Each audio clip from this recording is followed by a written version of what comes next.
everyone, it's Cerulean Sailor, otherwise known as Jen, back with another video after far too long. I'm really sorry. I know I promised I'd be posting more regularly, but work and things have been hectic and I haven't really had a chance. However, with us just having Valentine's Day, I, as a rather big fan of the language of flowers and doing things out of the ordinary, thought this would be the perfect time to bring in a video about 5 alternative flowers to the red rose. Now don't get me wrong, roses are lovely, I get that a lot of people like them, but I find that sometimes they can be a bit too cliche, I guess, and there's a lot of meaning in a lot of other flowers that could work just as well. So first of all, before I go into my 5 flowers I'm suggesting, the language of flowers. It's a very well-known thing. It's been going on for ages, although it really became popular in the West during the Victorian times. Now, rather than popular myth, they weren't just kind of yeeting bouquets of flowers at each other whenever they wanted to talk, but there was a lot of meaning put behind the different flowers and the different ways that they could be presented. It was really common for the ladies to wear flowers in their hair or have decorations with flowers that meant different things at times. Flowers used to be worn in buttonholes by the men. It was just a big thing, even if it was kind of a bit of a, their version of the gossip magazines on the dressing table there. But either way, they had a really complex list that they developed following earlier things. There's all sorts of talk about like where the original language of flowers came from. Some say it was down to a Turkish tradition where they would give gifts, and rather than it being like the gift itself being symbolic, the person who was given the gift would kind of try and work out what it meant based off of things linked to that item, so things that rhymed with it, for example. But either way, that's not the point of my video, that's just some backstory.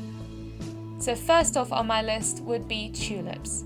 Now, tulips I actually think are gorgeous flowers. They're very common, very easy to get hold of in a lot of places around this kind of time of year. It's a springtime flower, and they also have a lot of meanings. So I guess the one I'm really going to bring up in this particular one is the red tulip, which is considered a declaration of love, much in the same way as a red rose is.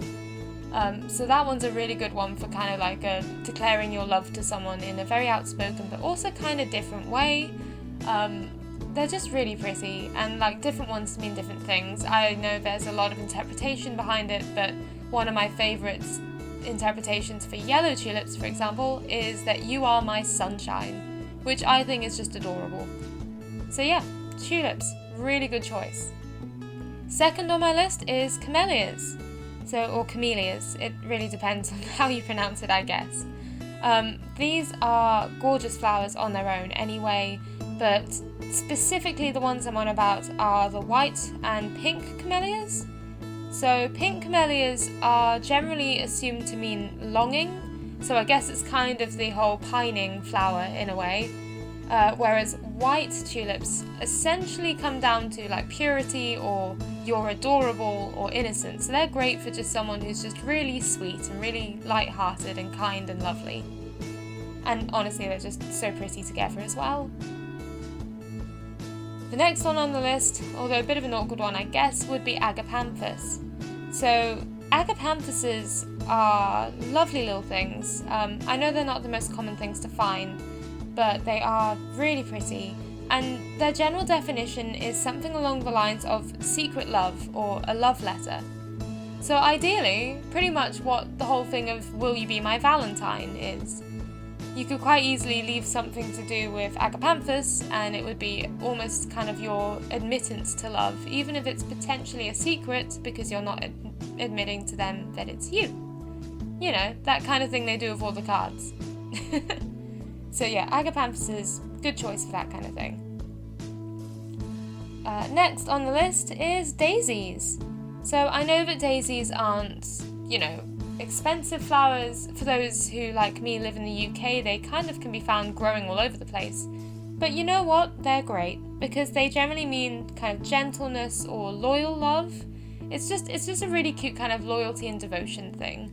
And honestly, I quite like the hand-picked flowers, the wildflowers look, so really, if you're going for something that's a bit on a budget but you want it to mean something, daisies could be the way to go. And then onwards to chrysanthemums. So these, again, different colours have different meanings. The main two I wanted to flag up are red and white chrysanthemums. So red chrysanthemums generally are considered as an I love you and a declaration of love. And white chrysanthemums generally are kind of truth or honesty. So if you wanted to kind of make a declaration really of saying I truly love you or I honestly love you, then you could potentially do a bouquet of red and white chrysanthemums together, and that would be honestly adorable. So yeah, chrysanthemums, good choice. And finally, I know that this isn't a romantic meaning, but because I'm your local arrow ace and I quite like the things outside of romantic love, I can recommend the Freesia. So Freesia are great in the fact that they are very pretty flowers, and they generally mean lasting friendship or everlasting friendship. Essentially, they're kind of the flower to give your bestie. So, you know, if you've got that special pal in your life who means the world to you, even if you're not dating, but, you know, you're on that kind of level where you could quite happily get into a marriage of convenience at age 30 just to settle down for tax benefits, bouquet of Freesia's the way to go. Alright, that's enough of me kind of waddling on with this conversation, and I will try honestly to try and get more things out going forwards, but for now I hope you guys are having a great day, a great week, honestly a great start to 2020 despite the chaos we've had. And if you do have any questions or any thoughts or any suggestions of what you'd like me to do next when I eventually get myself back in gear, please leave them in the comments section. I'd love to hear from you. Either way, guys, hope you all have a great time. Love you lots. Bye!